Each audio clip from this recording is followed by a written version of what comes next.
Imagina que en medio del ruido constante de este tiempo, donde todo exige prisa y la mente apenas respira, pudieras encontrar un mapa sencillo y eterno. Un mapa trazado hace siglos por los sabios, pero actualizado para las necesidades de hoy. Ese mapa no son fórmulas complicadas ni teorías distantes, son 4 virtudes, tan antiguas como Roma y tan actuales como el pulso de tu día a día. La sabiduría, que ahora se convierte en la claridad para tomar decisiones sin dejarse arrastrar por el ruido ni por la ansiedad. La justicia, que hoy es empatía, respeto y equilibrio en nuestras relaciones, en un mundo que necesita más puentes y menos muros. El coraje, que ya no se mide en batallas externas, sino en la resiliencia interior para levantarse tras cada caída y sostenerse en medio de la fragilidad. Y la templanza, que hoy significa autocontrol, hábitos conscientes y la libertad de no ser esclavo de lo inmediato. Estas 4 virtudes, reinterpretadas en clave psicológica y práctica, son más que filosofía. Son herramientas para vivir con serenidad en una época de sobrecarga, presión y exceso. Son una brújula atemporal que se adapta al presente, un recordatorio de que la calma, la fortaleza y el equilibrio no pertenecen al pasado, sino a la hora. En este viaje meditativo, recorreremos cada una de ellas con la voz tranquila de Marco Aurelio, el emperador que entendió que gobernarse a uno mismo es la tarea más grande. Y mientras las palabras fluyen, descubrirás cómo estas enseñanzas, antiguas y renovadas, pueden convertirse en compañía y guía para tu propia vida, aquí y ahora. Virtud 1. Sabiduría o prudencia. En los días antiguos, cuando los muros de Roma aún resonaban con el eco de los pasos de soldados y mercaderes, la sabiduría no era un cúmulo de libros ni un almacén de palabras. Era una brújula interior, una forma de orientarse en medio del caos del mundo. Los estoicos entendieron que vivir bien no consistía en prolongar la vida ni en adornarla con lujos, sino en aprender a decidir con rectitud, guiados por la razón que habita en cada ser humano como una chispa del fuego universal. Para ellos, la sabiduría no era teoría, sino arte de vivir.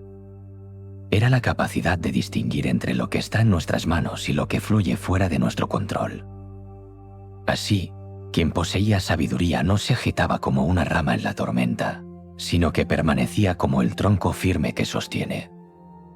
La sabiduría era el conocimiento de la naturaleza de las cosas y al mismo tiempo, el reconocimiento humilde de los límites de nuestro poder. No se trataba de vencer al destino, sino de caminar con él sin perder la serenidad. La razón ocupaba un lugar central. No una razón seca ni fría, sino la razón que ilumina la senda como un fuego suave en la oscuridad.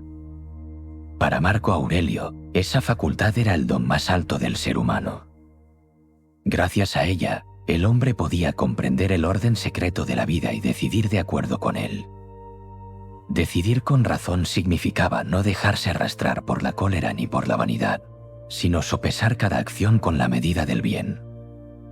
La razón era un arte de equilibrio, una balanza invisible que enseña a dar a cada cosa su valor justo. Se decía que el sabio, incluso en medio del sufrimiento, podía conservar la calma, porque entendía que el dolor es un mensaje de la naturaleza, no una condena. Y que la riqueza o la pobreza no cambian la dignidad de un alma que sabe gobernarse a sí misma. La sabiduría era, en definitiva, vivir conforme a la naturaleza, no como un animal impulsado por instintos, sino como una criatura dotada de lobos, de razón, capaz de ver más allá de lo inmediato. En este origen clásico, la sabiduría es madre y guía de todas las demás virtudes. Sin ella, la justicia puede perderse en la arbitrariedad, el coraje puede volverse imprudencia, y la templanza puede transformarse en represión. Con ella, cada virtud encuentra su justa medida, como notas en una misma melodía. Y mientras dejas que estas palabras reposen, imagina que esa luz interior, tan antigua como el cosmos mismo, sigue latiendo en ti. Esa luz que los estoicos llamaron razón será la semilla de la próxima reflexión, cuando miremos cómo esta sabiduría se convierte, en el tiempo presente, en un arte de la mente y del corazón. Hoy, siglos después de aquellas murallas y foros romanos, la sabiduría sigue siendo la raíz de toda vida equilibrada. Pero la forma de entenderla ha cambiado, como cambia el cauce de un río al atravesar distintas tierras. Ya no hablamos solo de comprender el curso de la naturaleza, sino de aprender a escuchar la voz de la mente y del corazón. El mundo actual nos envuelve en un ruido constante, en estímulos que reclaman nuestra atención con una fuerza que los antiguos nunca imaginaron. En medio de este torbellino, la sabiduría se convierte en un acto de presencia, detenerse, observar lo que ocurre dentro de ti y reconocer lo que es verdadero. Hoy la razón no se separa de la emoción. Sabiduría es también inteligencia emocional, la capacidad de reconocer lo que sientes sin que tus actos se conviertan en esclavos de esos impulsos. Así, cuando la ira aparece, puedes verla como una nube que cruza el cielo, y no como una orden que debes cumplir. Cuando la tristeza llega, puedes sostenerla sin ahogarte en ella, del mismo modo que un marinero soporta el oleaje sabiendo que la tormenta pasará. Entender tus emociones no significa rechazarlas, sino darles el lugar justo, como un emperador que escucha a sus consejeros, pero no entrega su trono a ninguno de ellos. La mente sabia también reflexiona sobre sí misma. A esto lo llaman ahora metacognición, pensar sobre lo que pensamos. Es como colocar un espejo dentro de ti, no para juzgarte con dureza, sino para observar con claridad. Preguntarse qué historia me estoy contando en este momento, qué interpretación estoy imponiendo a lo que sucede, puede transformar el dolor en aprendizaje, el fracaso en una lección, y la ofensa en una oportunidad de crecer en paciencia. Y en la vida moderna, la sabiduría se acerca a la evidencia. Tomar decisiones no guiadas por rumores ni apariencias, sino por aquello que la experiencia y la razón confirman. En un tiempo donde la información es infinita, aprender a filtrar y elegir con criterio es una de las formas más altas de prudencia. No se trata de acumular datos, sino de discernir qué conocimiento conduce al bien y cuál solo dispersa. La mente sabia, igual que el general en el campo de batalla, sabe separar lo esencial de lo accesorio.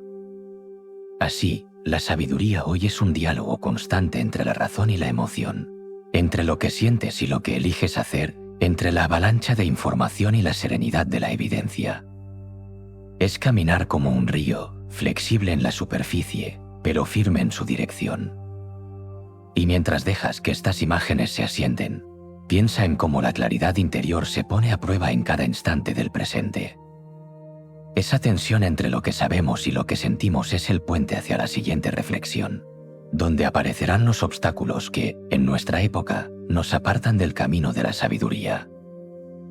La sabiduría, aun siendo semilla eterna, se encuentra hoy con barreras distintas a las que conocieron los antiguos. No es ya la dureza del invierno o la amenaza de los bárbaros lo que sacude la calma del espíritu, sino un flujo incesante de voces, imágenes y promesas que reclaman sin descanso nuestra atención. Vivimos rodeados de abundancia de información, y esa abundancia se ha convertido en ruido.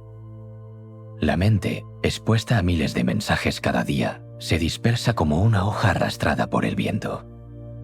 Este exceso ha creado lo que llaman infoxicación, una intoxicación de datos que parece conocimiento, pero que en realidad confunde y desgasta. En medio de tantos estímulos, la razón pierde su brillo y las decisiones se toman por cansancio, por impulso o por simple costumbre. La sabiduría, que requiere silencio interior, queda relegada a un rincón donde apenas puede escucharse. Otra sombra que se interpone son los sesgos de la mente. La razón humana, aunque luminosa, no es perfecta. Se inclina hacia lo que confirma lo que ya creemos, teme reconocer lo que contradice nuestras ideas, exagera los peligros, minimiza los logros. Estos atajos de la mente, que los psicólogos modernos describen con detalle, ya estaban presentes en tiempos antiguos, pero hoy, amplificados por la velocidad de las redes y la presión del juicio social, nos atrapan con más fuerza. Así, muchas veces no decidimos con sabiduría, sino con la ilusión de que decidimos bien. También confundimos con facilidad el saber con la sabiduría. Acumulamos títulos, cursos y experiencias como si fueran tesoros que pudieran garantizarnos lucidez. Pero la sabiduría no se mide por la cantidad de información que poseemos, sino por la serenidad con que aplicamos lo que realmente importa. Hay quien recita 1000 fórmulas y, sin embargo, se quiebra ante la primera dificultad.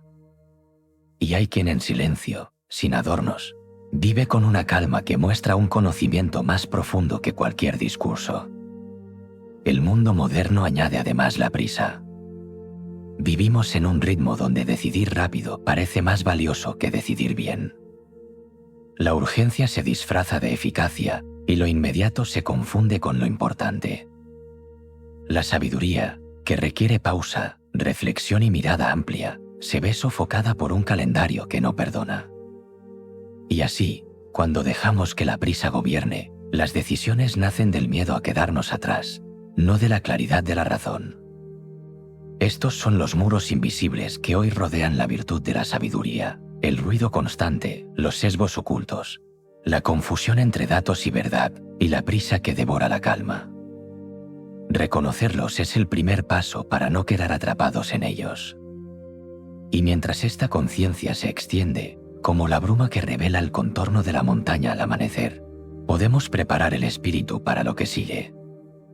Porque allí donde hay obstáculos, también hay caminos, y el arte de la sabiduría se manifiesta en aplicaciones concretas que sostienen la vida cotidiana, en gestos y prácticas que convierten la claridad interior en una guía viva. La sabiduría no florece solo en los libros ni en las meditaciones aisladas. Nace y se fortalece en la vida diaria, en los instantes pequeños donde se decide el rumbo del carácter. Para el hombre antiguo, la razón era la guía de toda acción. Para nosotros, hoy, sigue siendo así, aunque el escenario se haya transformado. En la vida moderna, la práctica de la sabiduría comienza con la atención. Tomarse un momento de silencio antes de decidir, como quien enciende una lámpara en la penumbra. Respirar profundamente, observar lo que sentimos y lo que pensamos, sin correr a obedecer a la primera voz que se alza en nuestro interior. Este gesto sencillo, cercano a lo que hoy llaman mindfulness, es un recordatorio de que la razón necesita espacio para ordenar lo que la emoción desordena. Otro ejercicio útil es el de detenerse y preguntarse con serenidad: ¿este impulso me acerca al bien o me aparta de él? No se trata de juzgar con dureza, sino de orientar. Igual que un navegante corrige suavemente el timón para seguir la ruta, así también la mente puede aprender a corregirse con gestos mínimos. La sabiduría no exige perfección, sino repetición paciente. En la toma de decisiones, la práctica estoica puede unirse al criterio moderno de la evidencia. Antes de elegir, busca los hechos que sostienen la acción. No lo que otros dicen ni lo que la ansiedad grita, sino aquello que la experiencia, la razón y la realidad confirman. Así como un médico no prescribe sin pruebas, tampoco conviene al alma moverse sin fundamento. La decisión sabia se apoya en lo comprobado, no en lo imaginado. La escritura puede ser también un aliado. Anotar pensamientos, revisar el día, observar las emociones que aparecieron y cómo respondimos. Esta práctica, semejante a la que los estoicos ya cultivaban, ayuda a reconocer patrones, a separar la reacción automática de la respuesta consciente. La pluma convierte el torbellino de la mente en algo visible, ordenado, posible de transformar. En la vida cotidiana, la sabiduría se refleja en ejemplos simples. Elegir la calma cuando alguien en el trabajo levanta la voz. Recordar que no todo merece respuesta inmediata en una discusión. Dar tiempo al corazón antes de hablar en medio de un conflicto familiar. Usar con moderación las redes que nos arrastran a juicios rápidos y comparaciones constantes. En cada uno de estos gestos, la razón vuelve a ocupar su lugar como guía, y el alma encuentra serenidad en medio del ruido. La práctica constante convierte la sabiduría en un hábito. No es un estado al que se llega de una vez para siempre, sino un arte que se cultiva cada día. Como el jardinero que poda, riega y espera, también la mente necesita cuidados diarios. Y con el tiempo, esa constancia se convierte en segunda naturaleza. Así, la sabiduría antigua se encuentra con la psicología moderna en un punto común: aprender a ver con claridad, decidir con calma y vivir con coherencia. No importa cuánto cambie el mundo, siempre será necesario ese faro interior que ilumina el camino. Y mientras esta reflexión reposa en tu interior, imagina que el día avanza lentamente y abre un nuevo horizonte. Porque si la sabiduría enseña a ver con claridad, la justicia enseña a vivir con rectitud. Y esa será la próxima senda que recorreremos. Virtud 2. Justicia. En los tiempos antiguos, cuando el eco de las legiones se mezclaba con el murmullo de los foros, la justicia era considerada el centro de toda virtud. Los estoicos la veían como el vínculo invisible que une a cada hombre con los demás, como una raíz común que sostiene al árbol entero de la comunidad. No se trataba solo de leyes escritas ni de castigos impuestos, sino de una disposición del alma que reconoce el valor de cada ser humano como parte del mismo universo. Para Marco Aurelio, la justicia era la guía de todo gobernante y también el deber de cada ciudadano. No se podía hablar de rectitud si esta virtud no estaba presente. Ser justo significaba actuar conforme a la naturaleza, y la naturaleza del hombre, decían los sabios, es ser un ser social, nacido para cooperar, no para desgarrar. La justicia era entonces la forma visible de esa verdad, que nadie vive aislado, y que el bien propio no puede levantarse sobre la ruina del bien ajeno. El papel de la razón en este punto era esencial. Solo mediante la razón se podía discernir lo que era justo de lo que era conveniente. La razón mostraba que la vida individual se sostiene en la trama de la vida común, y que al herir a otros se hiere también a uno mismo. Para el sabio, dañar al prójimo era como amputar un miembro de su propio cuerpo, pues cada persona forma parte del mismo organismo mayor que es la humanidad.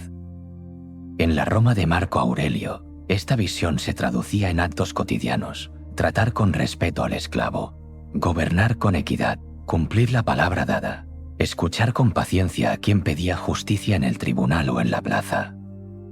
La virtud no estaba en los discursos, sino en la forma de vivir entre los demás. La justicia, como una llama constante, iluminaba cada acción y cada relación. Así, en su origen clásico, la justicia era mucho más que una norma.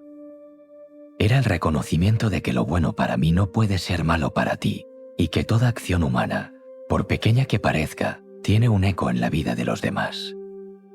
Era el deber del emperador y del ciudadano, del soldado y del filósofo, de todos los que compartían el mismo aire bajo el mismo cielo. Y mientras esta verdad se asienta suavemente en el espíritu, podemos preparar la mirada para la época presente. Porque si en el pasado la justicia se levantaba como fundamento de la polis, hoy encuentra nuevos caminos en la psicología y en las relaciones humanas, donde la empatía y la conciencia social nos invitan a continuar la reflexión. Hoy, en este tiempo que corre más rápido que el pulso del corazón, la justicia no se entiende únicamente como un tribunal o una ley que dicta normas, sino como una forma íntima de habitar el mundo. Es la manera en que cada uno se relaciona con los demás, desde la palabra que pronunciamos hasta los silencios que dejamos caer, desde la mirada que ofrecemos hasta la forma en que respondemos al dolor ajeno. La psicología moderna habla de empatía, de inteligencia social, de capacidad para reconocer las emociones de los otros y responder de manera adecuada. Pero en el fondo, lo que nombra con nuevas palabras es la misma virtud que los estoicos reconocieron hace siglos: el deber de no vivir encerrados en nosotros mismos. La justicia, en este presente, se convierte en la habilidad de entender que tu bienestar está entrelazado con el de quienes te rodean, y que ninguna decisión personal queda libre de consecuencias. Cuando practicas la empatía, lo que haces es abrir una ventana en tu interior para que entre el aire de otra vida. Escuchas sin interrumpir, sientes sin apropiarte, acompañas sin dominar. Esa es la forma moderna de justicia: reconocer al otro como alguien real, con dolores y esperanzas tan auténticos como los tuyos. La psicología lo explica como un proceso de conexión emocional. Marco Aurelio lo habría descrito como el recuerdo de que todos somos ciudadanos del mismo cosmos. También aparece aquí la idea de reciprocidad, no como un cálculo de dar y recibir, sino como una disposición del alma que busca equilibrio. Ser justo hoy significa no aprovechar la vulnerabilidad de otro, no manipular emociones, no buscar en la relación solo beneficio propio. La justicia se manifiesta en pequeños gestos cotidianos, responder un mensaje con honestidad, no mentir para ganar aprobación, ser transparente en un acuerdo laboral, o incluso cuidar la forma en que usamos las palabras en redes sociales, sabiendo que cada una de ellas tiene el poder de levantar o derribar. El mundo actual está marcado por la interdependencia. Nuestras acciones repercuten más allá de lo inmediato. Una compra influye en la economía global. Una decisión ambiental afecta al planeta entero. Un comentario público puede tocar a miles de personas que nunca conoceremos. La psicología comunitaria nos recuerda que somos parte de un entramado mucho más amplio. En ese sentido, la justicia moderna consiste en comprender que no somos islas, sino partes de un océano común, y que cada ola que provocamos alcanza orillas lejanas. La inteligencia emocional nos muestra otro rostro de esta virtud. Ser justo no es solo respetar al otro, sino también reconocer cuando nuestros propios límites necesitan ser protegidos. La justicia interior consiste en establecer fronteras sanas, en no permitir abusos ni silencios forzados. Del mismo modo que la ciudad necesita murallas para no ser saqueada, el alma necesita claridad para no ser arrasada por quienes buscan aprovecharse. Así, la justicia es tanto hacia los demás como hacia uno mismo. Y cuando observamos todo esto, descubrimos que la justicia no es un concepto abstracto, sino una práctica que se teje en cada interacción. Desde cómo saludas al conductor que te espera, hasta la manera en que atiendes el cansancio de un compañero de trabajo, o el respeto con que tratas a tu propia voz interior. Ser justo significa actuar con equidad en cada nivel, con uno mismo, con quienes nos rodean y con el mundo que habitamos. La psicología actual nos brinda herramientas para mantener esta virtud viva: la escucha activa, la comunicación no violenta, la mediación de conflictos, la práctica de la gratitud hacia otros. Todas ellas son expresiones modernas de una verdad antigua. La justicia es el arte de vivir en comunidad con dignidad. Y mientras estas imágenes se funden lentamente en tu interior, recuerde que no basta con saber lo que es justo. Lo difícil es practicarlo en un mundo que empuja hacia el egoísmo y la prisa. Ese choque entre virtud y obstáculos será nuestro siguiente paso, donde veremos cómo los tiempos modernos ponen a prueba la justicia y la exigen con más urgencia que nunca. El alma desea ser justa, pero el tiempo en que vivimos levanta muros invisibles que oscurecen ese propósito. No son cadenas de hierro ni decretos imperiales los que aprisionan hoy a la virtud, sino formas más sutiles de desvío que nacen en la vida cotidiana y se extienden como hiedras sobre la claridad de la razón. Uno de los mayores obstáculos es el individualismo, esa ilusión de que la vida se sostiene solo en el yo. El mundo actual, marcado por la competencia y la urgencia de destacar, alimenta la creencia de que los demás son rivales y no compañeros. Cuando cada acción se mide por el beneficio propio, la justicia se marchita como una flor sin agua. La búsqueda obsesiva de éxito personal, de reconocimiento y de superioridad convierte a los otros en meros peldaños para escalar, y en ese ascenso ciego olvidamos que sin comunidad no hay verdadero sostén. Otro velo que cubre la justicia es la desigualdad, visible en cada rincón de la sociedad. No solo desigualdad material, que separa a quienes tienen demasiado de quienes apenas sobreviven, sino también desigualdad de voz, de respeto, de oportunidades. Estas grietas sociales generan resentimiento, desconfianza y un sentido de injusticia que se propaga como una herida colectiva. Allí donde no se reconoce la dignidad común, la virtud pierde terreno y se convierte en simple discurso vacío. A este escenario se suma el sesgo de grupo. La mente humana, por naturaleza, se inclina a proteger lo cercano, la familia, los amigos, los que piensan como nosotros. Sin embargo, la justicia exige un corazón más amplio, capaz de reconocer el valor en quien es distinto, en quien no comparte lengua, costumbres o ideología. Hoy, rodeados de redes que dividen en bandos y multiplican juicios apresurados, este sesgo se convierte en un veneno lento.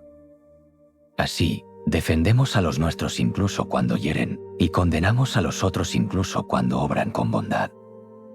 La prisa también hiere la justicia. Vivimos en un ritmo donde escuchar con calma parece un lujo y atender al otro se vuelve una carga. En la rapidez de los días, damos respuestas automáticas, juzgamos sin comprender, interrumpimos antes de que el otro termine de hablar. La justicia, que requiere paciencia y tiempo, se ahoga en un calendario apretado, donde lo urgente se impone a lo importante. Y no podemos olvidar el espejismo de la vanagloria. La necesidad de aprobación, multiplicada en este tiempo por la exposición constante a los ojos de los demás, hace que muchas acciones busquen aplauso y no rectitud. Ser justo de verdad significa actuar bien incluso cuando nadie observa, incluso cuando no hay recompensa visible. Pero en la era de la imagen, donde cada gesto se exhibe, la justicia corre el riesgo de convertirse en un escenario vacío, donde importa más parecer bueno que serlo. Estos son los obstáculos modernos que debilitan la justicia, el individualismo que aísla, la desigualdad que divide, el sesgo que fragmenta, la prisa que impide escuchar, y la vanidad que transforma la virtud en espectáculo. Reconocerlos no es rendirse a ellos, sino nombrar a los enemigos del alma para poder vigilarlos. Y mientras esta conciencia se posa en tu interior como un peso sereno, recuerda que toda dificultad puede ser también un llamado a la práctica. Allí donde la justicia es desafiada, surge la oportunidad de cultivarla con más firmeza, en gestos pequeños y concretos que convierten la teoría en vida. Ese será nuestro próximo paso, como encarnar la justicia en la práctica diaria, con ejemplos sencillos que transforman la virtud en camino. La justicia no se sostiene en discursos solemnes ni en decretos escritos en piedra.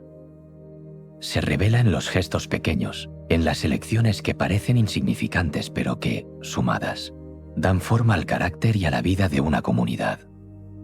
Practicar la justicia es, en esencia, aprender a vivir en armonía con los demás y con uno mismo. Comienza en lo cotidiano, en la forma en que escuchas. Escuchar sin interrumpir es un acto de justicia, porque concede al otro el espacio de ser reconocido. En un tiempo donde las voces se pisan unas a otras y las opiniones se lanzan como piedras, detenerse a recibir la palabra ajena con calma es un gesto que devuelve dignidad. Allí, en ese silencio que acoge, la justicia se manifiesta como respeto. También se ejerce en la sinceridad, no en la dureza de una verdad arrojada como arma, sino en la claridad serena de quien habla sin máscaras. Decir lo que es real, sin adornos ni engaños, es ofrecer al otro un suelo firme donde pisar. Cada vez que evitas la mentira por conveniencia o el silencio cómplice por miedo, la justicia se fortalece como un árbol que hunde sus raíces más hondo. La práctica se extiende al cuidado de los vínculos. No aprovecharte de la debilidad de alguien, no imponer tu voluntad sobre quienes dependen de ti, no manipular emociones para lograr un beneficio. La justicia consiste en tratar al otro como un igual, incluso cuando ocupas una posición de poder. Ser jefe y respetar al empleado, ser padre y escuchar al hijo, ser maestro y reconocer la voz del alumno. En cada una de esas relaciones la justicia encuentra su terreno fértil. Incluso el consumo diario es un espacio de justicia. Escoger con consciencia lo que compras, lo que apoyas, lo que sostienes con tus recursos. Entender que cada moneda es un voto que refuerza prácticas justas o injustas en el mundo. Esta mirada amplia convierte a la justicia en un acto silencioso pero poderoso, capaz de transformar no solo al individuo sino a la sociedad. La psicología moderna propone prácticas que fortalecen esta virtud, la comunicación no violenta, que enseña a hablar desde la necesidad sin herir, la gratitud, que nos recuerda que todo vínculo es un intercambio, la mediación, que busca reconciliar en lugar de dividir. Cada una de estas herramientas traduce en lenguaje actual lo que Marco Aurelio sabía, que vivir justo es vivir en coherencia con la naturaleza social del ser humano. La justicia hacia uno mismo no puede quedar fuera. Respetar tus propios límites, no castigarte con dureza innecesaria, no exigirte hasta el punto de romperte. Así como no debemos abusar de los demás, tampoco debemos hacerlo con nosotros. Practicar el descanso, reconocer el cansancio, aceptar los errores como parte del camino. Todo ello es justicia interior, necesaria para sostener la exterior. En la vida cotidiana, la justicia no se mide por grandes gestas, sino por la constancia de los actos sencillos. Responder con paciencia en una discusión, devolver lo que no es tuyo, reconocer un error en público, sostener una promesa aunque nadie te vigile. Cada uno de estos gestos construye una vida recta y en conjunto levantan un carácter firme como piedra. Así, la justicia antigua encuentra su lugar en el presente, en la palabra, en la escucha, en los vínculos, en las elecciones invisibles que, día tras día, van moldeando el alma. Practicarla es recordar que todos formamos parte del mismo cuerpo y que dañar a otro es dañarse a uno mismo. Y mientras esta verdad reposa como un eco en el interior, el camino se abre hacia la próxima virtud. Porque la justicia no puede sostenerse sin coraje, y para vivir de acuerdo a lo que es recto se necesita la fortaleza de enfrentar dificultades, críticas y miedos. Allí, en esa fuerza serena, comienza nuestra siguiente reflexión. Virtud 3. Coraje o fortaleza. En la Roma antigua, donde la vida estaba marcada por guerras, enfermedades y la fragilidad constante de la existencia, el coraje era considerado un pilar indispensable. Para los estoicos, no se trataba solo de la valentía en el campo de batalla, sino de la fortaleza interior que permite sostenerse firme cuando la vida se vuelve incierta. El coraje era la capacidad de permanecer erguido en medio de la tormenta, de mirar el dolor sin rendirse, de soportar la pérdida sin perder la dignidad. Marco Aurelio entendía esta virtud como un modo de convivir con lo inevitable. La muerte de seres queridos, la traición de amigos, las críticas injustas, la enfermedad del cuerpo, todo ello eran pruebas que el destino ponía delante del hombre. El coraje no consistía en evitarlas ni en negarlas, sino en aceptarlas con serenidad, reconociendo que forman parte del orden natural. Resistir lo que no depende de nosotros era, para él, un acto de nobleza del alma. La razón ocupaba aquí un papel central. El coraje no era temeridad ciega ni desafío insensato. La verdadera fortaleza era la que se sostenía en la claridad de la mente. Comprender que el miedo es una reacción natural, pero que no debe gobernar nuestras acciones. Entender que el dolor puede tocar el cuerpo, pero no necesariamente quebrar el espíritu. En esa mirada serena, la razón guiaba al coraje como un faro que ilumina al navegante en medio del mar oscuro. Para los antiguos, esta virtud se expresaba tanto en los grandes actos como en los detalles cotidianos. Un soldado que mantenía la línea sin huir mostraba coraje, pero también lo hacía un ciudadano que hablaba con rectitud aunque supiera que sus palabras traerían rechazo. El padre que afrontaba la pérdida de un hijo sin caer en la desesperación, o la mujer que aceptaba la dureza del destino con calma, eran ejemplos de la misma fortaleza. En todos ellos latía la misma convicción, que la vida puede arrebatarlo todo, excepto la manera en que elegimos responder. Marco Aurelio repetía para sí que no importa lo que el mundo traiga, sino cómo el alma lo recibe. Ese era el núcleo del coraje estoico, no controlar los golpes del destino, pero sí controlar la respuesta del espíritu. Y al hacerlo, el hombre se volvía invulnerable en lo más profundo, incluso si el cuerpo se doblegaba. Así, en su origen clásico, el coraje era la virtud que sostenía a las demás. Sin él, la justicia se rendía ante la presión, la sabiduría se quedaba en teoría, y la templanza se deshacía en el primer impulso. Con él, la vida encontraba firmeza en medio de la inestabilidad. Y mientras estas palabras se acomodan en tu interior, recuerda que el valor antiguo aún late en nuestro tiempo. Hoy, los desafíos han cambiado de rostro, pero la necesidad de fortaleza sigue siendo la misma. En la próxima reflexión, veremos cómo el coraje se transforma en resiliencia y cómo la psicología moderna lo describe como la capacidad de sostenerse en medio de la fragilidad. Hoy, el coraje ya no se mide en el fragor de una batalla ni en el choque de espadas. El escenario ha cambiado, pero la necesidad permanece. La vida moderna presenta sus propios combates, invisibles y silenciosos, donde la fortaleza interior se convierte en una brújula que guía a través de la incertidumbre. La psicología contemporánea lo llama resiliencia, la capacidad de resistir los golpes de la vida, y más aún, de levantarse después de haber caído. No se trata de negar la herida, sino de aprender a vivir con ella, integrándola en la historia personal sin dejar que defina todo el horizonte. El coraje actual es la disposición de decir, esto me duele, pero no me rompe, esto me hiere, pero no me destruye. La fortaleza también se traduce en la gestión del miedo. El miedo ya no es solo al filo de la espada, sino al fracaso, al rechazo, a la exposición pública, a no ser suficiente en un mundo que exige siempre más. El coraje no consiste en no sentir miedo, sino en aprender a caminar con él, como quien lleva una sombra al lado sin dejar que oscurezca la luz. La psicología lo describe como afrontamiento, reconocer el temor, nombrarlo y aún así avanzar. También se vincula con la autoaceptación.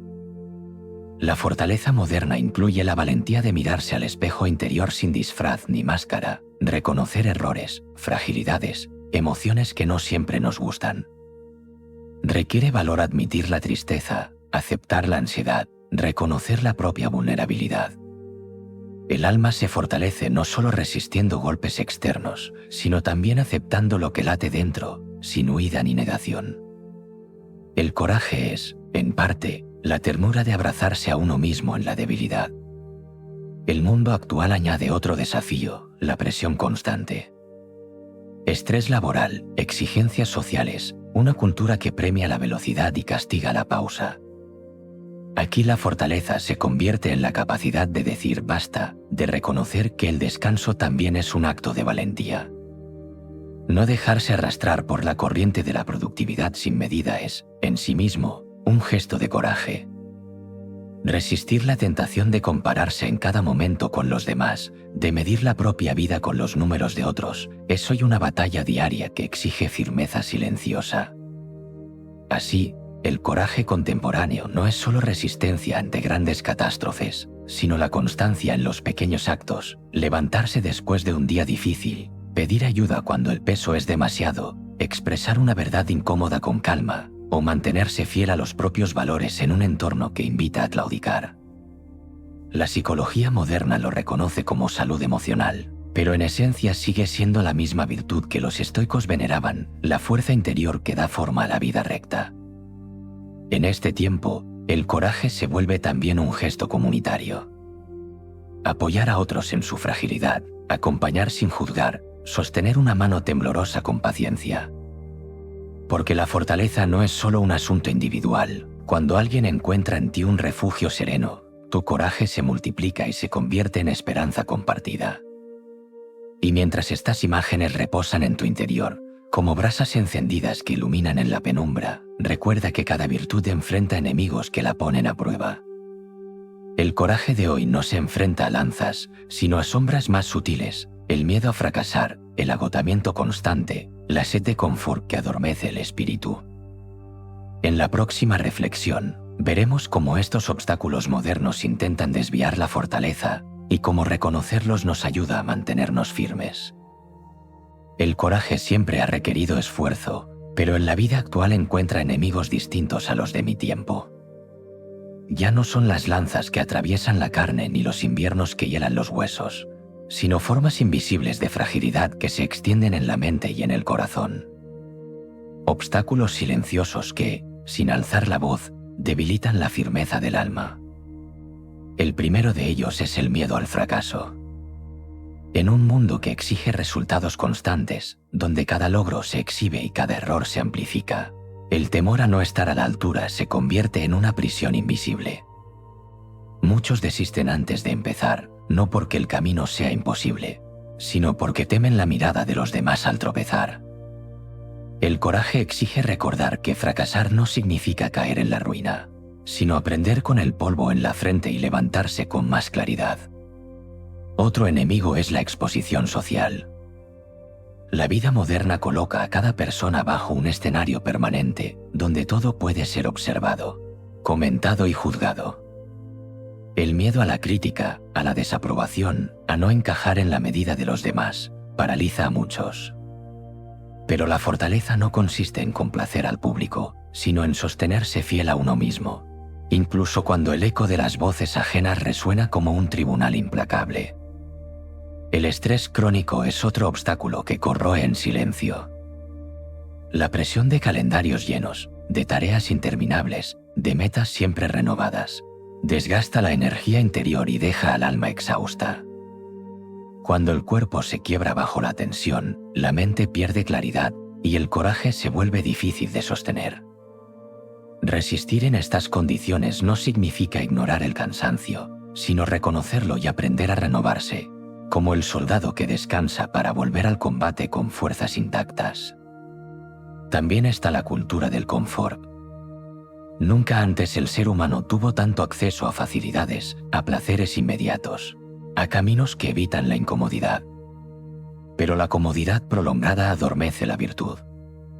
El coraje se debilita cuando nunca se enfrenta a resistencia, cuando todo se obtiene sin esfuerzo. La vida fácil no prepara para la adversidad, más bien, convierte cada dificultad en un muro infranqueable. Así, el alma que no se ejercita en la incomodidad se vuelve frágil, como hierro que nunca se templa en el fuego. Un obstáculo más sutil es la autoexigencia sin medida. Querer ser fuerte en todo momento, no mostrar vulnerabilidad, imponerse una imagen de dureza constante. Esa rigidez no es verdadera fortaleza, sino miedo disfrazado. El coraje auténtico reconoce los propios límites, acepta la vulnerabilidad y se sostiene en la verdad, no en la apariencia. El que nunca se permite flaquear no es fuerte, sino esclavo de una máscara. Estos son los enemigos modernos del coraje: el miedo al fracaso, la exposición pública, el estrés continuo, la comodidad excesiva y la exigencia desmedida. Cada uno de ellos erosiona lentamente la virtud si no se vigila con atención. Reconocerlos es el primer paso para mantener la fortaleza viva, porque el enemigo nombrado pierde parte de su poder. Y mientras esta reflexión se asienta, como piedra firme en el cauce de un río que corre rápido, recuerda que todo obstáculo es también una invitación a la práctica. Allí donde el miedo, el estrés o la comodidad intentan debilitarte, puedes responder con acciones concretas que fortalezcan tu espíritu. Ese será nuestro próximo paso: descubrir cómo aplicar la virtud del coraje en la vida cotidiana, en gestos sencillos que convierten la adversidad en maestra. El coraje se forja en la repetición diaria de gestos sencillos, no en gestas heroicas que rara vez llegan. Cada día ofrece pruebas silenciosas que entrenan al alma en la fortaleza. Allí, en lo pequeño, se prepara la resistencia para lo grande. La práctica del coraje comienza con la aceptación consciente del miedo. No negarlo, no esconderlo, sino reconocerlo como parte de la vida. Cuando lo nombras, deja de ser un monstruo en la penumbra y se convierte en un visitante que puedes mirar a los ojos. Decir en silencio: tengo miedo, pero sigo adelante, es ya un acto de valentía. Así, cada paso, aunque tiemble, fortalece el espíritu más que 1000 batallas imaginadas. Otra práctica está en afrontar lo incómodo de forma deliberada. La psicología lo llama exposición gradual, acercarse poco a poco a lo que tememos hasta perderle el filo. Hablar en público unos minutos, expresar una opinión aunque sea impopular, pedir perdón cuando cuesta. Cada uno de estos actos es un ejercicio de fortaleza que va templando el carácter, como el hierro se templa en el fuego. No se trata de buscar sufrimiento, sino de entrenar el alma en la incomodidad, para que no se quiebre cuando la vida traiga pruebas mayores. La resiliencia también se cultiva en la reinterpretación de las caídas. Cuando un proyecto fracasa, en lugar de ver solo ruina, se puede mirar aprendizaje. Cuando una relación termina, se puede recordar que el dolor enseña sobre los límites del amor y sobre la necesidad de cuidarse. La escritura ayuda en este proceso a notar lo ocurrido, reflexionar sobre lo que se aprendió, reconocer la herida y, al mismo tiempo, la fuerza que nace de ella. Así, cada fracaso se convierte en semilla de claridad. El cuerpo puede ser también un aliado. La disciplina física, ejercicio, respiración consciente, hábitos de cuidado, fortalece no solo la carne, sino la mente. Un cuerpo entrenado en la constancia enseña al alma la importancia de resistir. El cansancio de un entrenamiento, la calma de la respiración profunda, el hábito de levantarse tras la caída son recordatorios tangibles de que la fortaleza no es solo una idea, sino una experiencia vivida. En lo cotidiano, el coraje se manifiesta en actos aparentemente humildes, mantener la calma en una discusión sin alzar la voz, pedir ayuda cuando el peso se vuelve insoportable, sostener una promesa aunque nadie mire, cuidar de un enfermo sin perder la paciencia. También en resistir la tentación de compararse constantemente, en recordar que la vida no es una carrera contra otros, sino un camino propio. La fortaleza se nutre también de la comunidad. Compartir lo que se siente, apoyarse en quienes ofrecen escucha, brindar refugio a otros. El coraje no siempre consiste en avanzar solo, a veces, la verdadera valentía es reconocer que necesitamos ser sostenidos y dejar que otro nos dé la mano. En este dar y recibir, la fortaleza se multiplica y se convierte en una red que sostiene a todos. Con el tiempo, estas prácticas se transforman en un hábito silencioso. El coraje deja de ser una reacción puntual y se convierte en una disposición constante, la certeza de que, pase lo que pase, hay dentro de ti una fuerza que no se rinde. Y esa certeza, cultivada día tras día, permite mirar la adversidad con calma, como se mira una tormenta sabiendo que también pasará. Así, la fortaleza antigua y la resiliencia moderna se encuentran en un mismo punto, la práctica cotidiana de vivir con dignidad frente a lo incierto. No importa cuánto cambie el mundo, siempre habrá miedo, siempre habrá pruebas, siempre habrá dolor. Pero también, siempre habrá en ti la posibilidad de responder con firmeza. Y mientras esta reflexión se aquieta como un lago al final del día, recuerda que la fortaleza no sería nada sin equilibrio. Porque la vida no solo exige resistencia, sino también moderación, y ese es el sendero de la templanza, la próxima virtud que aguarda en nuestro camino. Virtud 4. Templanza. En los días en que el imperio se extendía más allá del horizonte conocido, la templanza era considerada el arte de gobernarse a uno mismo. Los estoicos entendían que quien domina sus pasiones es más fuerte que quien conquista ejércitos, pues vencer a otros requiere fuerza exterior, pero vencerse a sí mismo exige un poder más profundo. La templanza era, así, la medida que impedía que la vida se desbordara, el equilibrio que mantenía a cada virtud en su justo lugar. Para Marco Aurelio, esta virtud significaba no dejar que los placeres, los deseos o las emociones excesivas arrastraran al alma como un río crecido. No se trataba de negar lo humano, sino de aprender a moderarlo, de vivir con sobriedad en medio de la abundancia y con serenidad en medio de la carencia. Quien sabía gobernar sus apetitos y controlar sus impulsos podía caminar en libertad, porque ya no era esclavo de lo que ansiaba ni prisionero de lo que temía perder. La razón tenía aquí un papel esencial. Era la que ofrecía medida y proporción, la que recordaba que el exceso en cualquier dirección termina debilitando. Comer en exceso embota el cuerpo, hablar demasiado vacía las palabras, buscar placer sin límite se convierte en cadena.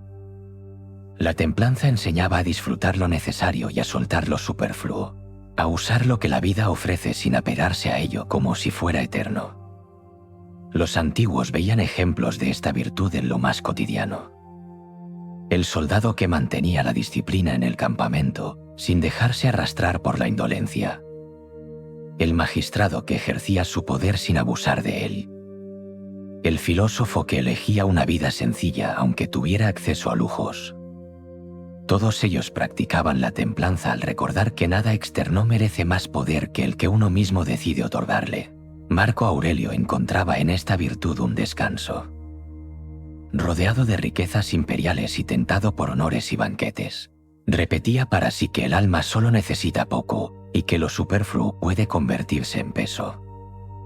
La templanza era, para él, una liberación, vivir con lo justo, moderar los deseos, no ser esclavo de lo que brilla pero no alimenta.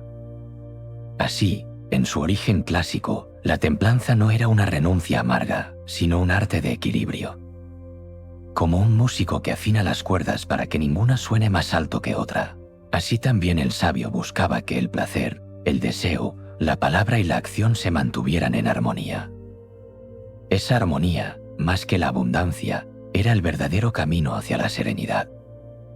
Y mientras esta visión antigua descansa suavemente en tu interior, recuerda que el mundo de hoy presenta tentaciones distintas, estímulos constantes que empujan al exceso y al descontrol. En la próxima reflexión veremos cómo la psicología moderna entiende esta virtud como autorregulación y cómo puede ayudarnos a vivir con equilibrio en medio de la inmediatez. Hoy, en un tiempo en que los estímulos son incesantes y la abundancia parece infinita, la templanza se convierte en una virtud más necesaria que nunca. Ya no hablamos solo de contener los deseos de un banquete o de resistir la embriaguez del poder, como en la Roma antigua. Ahora la batalla se libra en cada instante frente a una multitud de voces que invitan al exceso, una pantalla que nunca se apaga, una red que nunca descansa, un deseo que se renueva apenas satisfecho. La psicología moderna describe este arte con otra palabra, autorregulación. Es la capacidad de reconocer un impulso y decidir con calma si seguirlo o dejarlo pasar. No se trata de reprimir lo humano, sino de aprender a dirigirlo. Igual que un río que se desborda arrasa con todo a su paso, las emociones y los deseos, sin cauce, terminan devorando la serenidad. La templanza consiste en dar forma a ese río, encauzarlo para que su fuerza no destruya, sino alimente. La inteligencia emocional coloca aquí uno de sus pilares, la regulación de las emociones. Significa saber cuándo hablar y cuándo callar, cuándo dejarse llevar por el entusiasmo y cuándo esperar a que la calma regrese. Es reconocer que el enojo puede surgir como una llamarada, pero que apagarlo a tiempo evita incendiar vínculos. Es aceptar que la tristeza puede hundirnos, pero que darle un espacio medido permite que cumpla su función sin convertirse en océano. En la vida moderna, la templanza se relaciona también con la gestión de hábitos. La psicología conductual enseña que somos moldeados por repeticiones invisibles. Un gesto diario se convierte en costumbre, una costumbre en estilo de vida. Practicar la templanza es elegir conscientemente qué hábitos alimentamos y cuáles dejamos morir. Comer con atención, usar el teléfono con límites, descansar sin culpa, son prácticas que encarnan esta virtud de forma concreta. Otro aspecto es la disciplina consciente. No es la rigidez de la autoexigencia, sino la elección serena de sostener un orden que favorece la libertad interior. Decidir a qué dedicar el tiempo, cuánto trabajo aceptar, qué palabras pronunciar. En un mundo que glorifica lo inmediato, esta disciplina es un acto de resistencia. Se elige no correr tras cada impulso, no responder a cada notificación, no rendirse ante cada tentación. La psicología positiva añade aún otra mirada, la templanza como equilibrio que favorece el bienestar. No se trata de vivir en constante restricción, sino de encontrar la justa medida que permite disfrutar sin caer en exceso, descansar sin caer en inercia, trabajar sin caer en agotamiento. La virtud se expresa no en negar, sino en balancear. Hoy, la templanza se traduce en un vivir con consciencia. Estar presente en lo que se hace, reconocer lo que se siente y elegir con calma lo que se sigue. Es un acto de libertad en medio de un mundo que ofrece cadenas disfrazadas de placeres. Moderar no significa perder, significa ganar claridad. Y mientras esta reflexión se asienta como agua tranquila en un cuenco, recuerda que allí donde la templanza es más valiosa, también es más desafiada. El tiempo actual está lleno de obstáculos que invitan a la dispersión y al exceso. En la próxima meditación, veremos cómo esos desafíos modernos ponen a prueba la virtud y cómo reconocerlos puede ayudarnos a sostenerla con más firmeza. El mundo actual pone a prueba la templanza de maneras que los antiguos no pudieron imaginar. En mi tiempo, los excesos eran privilegio de unos pocos, banquetes interminables, poder desmedido, placeres reservados a quienes ocupaban un lugar alto. Hoy, sin embargo, los excesos están al alcance de casi todos. Cada instante ofrece una invitación a la dispersión, cada objeto promete una satisfacción inmediata, cada pantalla abre la puerta a un flujo interminable de estímulos. Y en ese exceso de posibilidades, el alma corre el riesgo de perderse. El primer obstáculo es la cultura de la inmediatez. Todo está diseñado para llegar en segundos, mensajes que esperan respuesta instantánea, alimentos que se preparan en un instante, imágenes que se consumen sin pausa. Este ritmo acelera el pulso y enseña a la mente a no tolerar la espera. La paciencia se debilita y la templanza, que necesita tiempo para elegir con calma, se convierte en una rareza. Cuando todo se obtiene rápido, la moderación parece un sacrificio innecesario, y así la virtud se apaga lentamente. Otro enemigo es la sobreestimulación. Vivimos rodeados de sonidos, luces, notificaciones, noticias que compiten por nuestra atención. El alma se ve arrastrada de un punto a otro, incapaz de detenerse en lo esencial. La mente, acostumbrada a recibir recompensas inmediatas en forma de distracciones, pierde la capacidad de sostener la concentración. La templanza, que exige pausa y atención, se ve asfixiada por un ruido constante que nunca se silencia. El consumismo añade otra sombra. La sociedad moderna alimenta la idea de que más siempre es mejor, más objetos, más experiencias, más reconocimiento. Pero cuanto más se acumula, menos se disfruta. La abundancia, en lugar de traer serenidad, genera ansiedad por lo que falta. Así, la templanza se ve debilitada por un deseo que nunca se sacia, por un apetito que se multiplica en cuanto se le concede lo que quiere. Es como dar agua salada a quien tiene sed, cuanto más bebe, más se seca. También aparece la dependencia de las pantallas, esa forma nueva de esclavitud. La tentación constante de mirar, de desplazarse sin fin, de buscar validación en un número que sube o baja.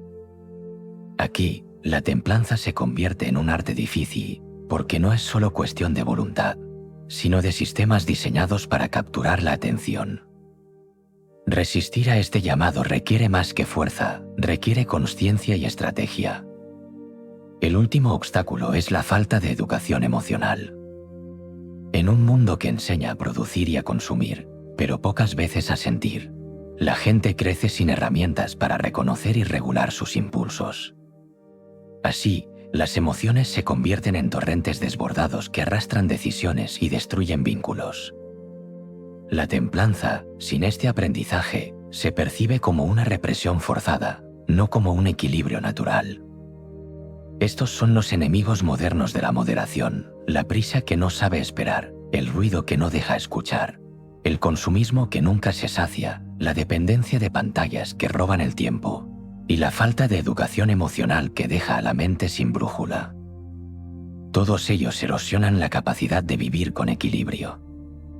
Pero nombrar estos obstáculos es también reconocer que pueden ser vigilados.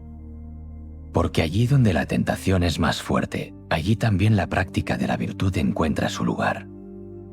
Y mientras estas sombras quedan claras ante los ojos, podemos preparar el espíritu para lo que sigue, la práctica concreta de la templanza, los gestos cotidianos que devuelven serenidad en medio del exceso.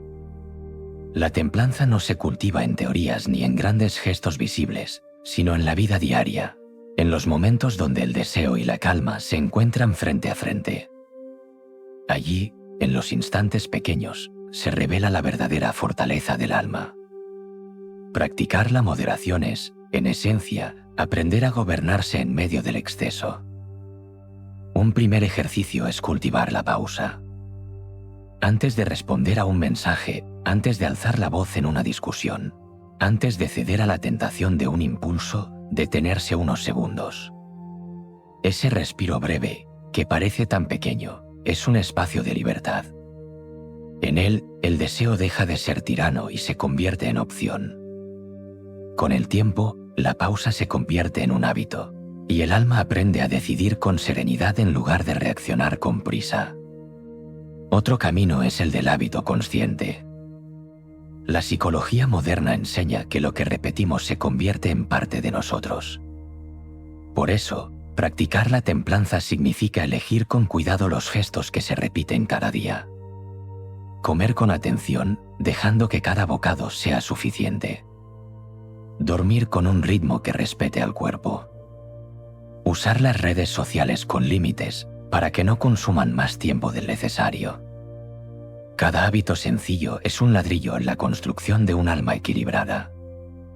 La escritura puede ser también una aliada. Anotar los momentos en que el exceso se impuso, reconocer los impulsos que dominaron, observar con calma cómo se manifestaron. No para juzgarse con dureza, sino para aprender. El cuaderno se convierte en un espejo que muestra con claridad lo que de otro modo pasaría inadvertido. Esa consciencia es ya un paso hacia la moderación. La templanza también se manifiesta en el cuerpo. Practicar ejercicio con disciplina, sin caer en la obsesión. Alimentarse con sobriedad, disfrutando lo necesario sin buscar en la comida un refugio constante. Cuidar del descanso como un acto de respeto hacia uno mismo. El cuerpo, cuando se mantiene en equilibrio, refleja la armonía del espíritu. En las relaciones, esta virtud se convierte en arte de comunicación. Hablar con medida, sin palabras que hieran ni silencios que manipulen. Escuchar sin la impaciencia de querer responder. Moderar el tono en discusiones, recordar que una voz serena puede sostener más que un grito. La templanza en la palabra es la base de la paz entre los hombres. Otra práctica es limitar lo superfluo. Revisar lo que realmente necesitas y aprender a soltar lo que sobra. No se trata de renunciar por renunciar, sino de vivir ligero, sin ataduras innecesarias.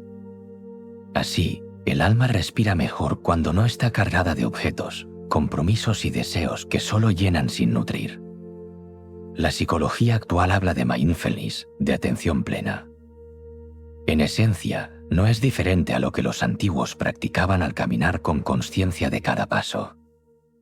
Estar presente en lo que haces, reconocer lo que sientes sin dejarte arrastrar, aceptar el instante como suficiente.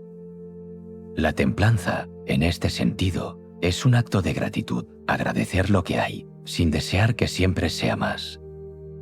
Con el tiempo, estas prácticas sencillas crean un estado de equilibrio estable. No es ausencia de deseo, sino dominio sereno sobre él. No es frialdad, sino calidez mesurada. No es renuncia amarga, sino libertad. Porque quien se gobierna a sí mismo no depende de lo que cambia, no se esclaviza a lo que brilla, no se pierde en lo que consume. Así, la templanza se convierte en una fuente de paz en medio del ruido. En cada pausa, en cada hábito consciente, en cada palabra medida, el alma se reafirma como dueña de sí misma. Esa es la victoria más alta, no conquistar tierras ni riquezas, sino conquistarse a uno mismo.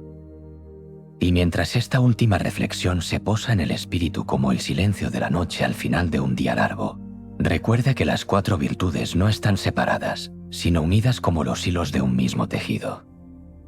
Sabiduría, justicia, coraje y templanza forman un círculo perfecto, la claridad para ver, la rectitud para actuar, la fortaleza para resistir y la moderación para sostener. Ese círculo, eterno y sereno, es el camino hacia una vida en armonía.